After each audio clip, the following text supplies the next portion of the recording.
வெளிநாடுகளில் வேலை செய்யும் தொழிலாளர்கள் சீனாவில் இருந்து வரும் கண்டெய்னர்ஸ்களை பார்த்து ஏன் அதிகமாக பயப்படுகிறார்கள் தெரியுமா?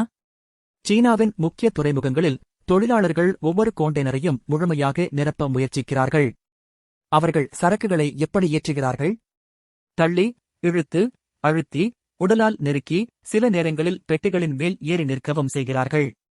ஒவ்வொரு சிறிய இடத்தையும் பயன்படுத்தி இன்னும் சில கிலோகிராம் கூட சேர்க்க முயற்சிக்கிறார்கள்.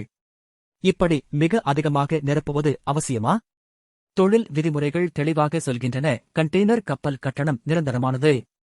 அதனால் காலியாக இருக்கும் ஒவ்வொரு இடமும் நிறுவனத்திற்கு இழப்பாகும். மேலும் முக்கியமாக இந்த தொழிலாளர்கள் பீஸ் ரேட், ஏற்றிய அளவுக்கு சம்பளம் அடிப்படையில் சம்பளம் பெறுகிறார்கள். அதனால் அவர்கள் அதிகமாக ஏற்றினால் அதிகமாக சம்பாதிக்க முடியும். இதன் விளைவாக கண்டெய்னர்ஸ் ஒரு இன்ச் கூட இடம் இல்லாமல் மிகவும் நெருக்கமாக நிரப்பப்படுகின்றன. ஆனால் இது வெளிநாட்டு தொழிலாளர்களுக்கு பெரிய சிக்கலை உருவாக்குகிறது. சரக்குகள் அடுக்கு அடுக்காக மிகவும் நெருக்கமாக சிக்கியிருக்கும். எவ்வளவு முயன்றாலும் இழுத்தாலும் தள்ளினாலும் முதல் பொருளை கூட வெளியே எடுக்க மிகவும் கடினமாக இருக்கும்.